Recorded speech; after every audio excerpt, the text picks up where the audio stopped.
Еще раз призываю вас воспользоваться услугами наших фотографов и подчеркиваю, что фотографии нужно будет приобрести только при вашем желании. Поэтому воспользуйтесь, это абсолютно бесплатно.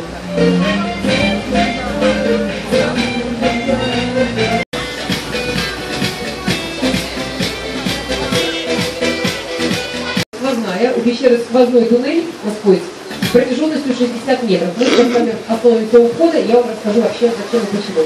Относительно названия существует огромное количество версий, почему пещера влюбленных названа именно таким вот образом. И есть древняя легенда о несчастных влюбленных, родители которых были против их взаимной любви, и ребята бросились со скалы и погибли, так скажем.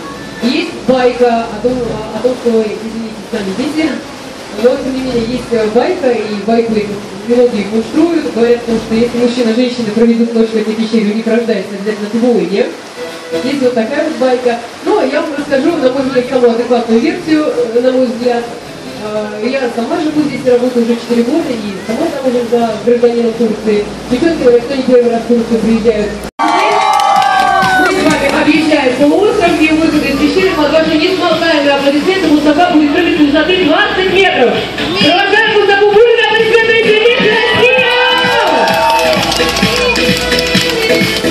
Вы знаете, дорогие друзья, на нас очень много того подразделения, и вот храм, не храм, а монастырь Святой Елены, монастырь Святой Елены, явное подтверждение того, что и на территории Алании также присутствовала христианская религия, христианская культура.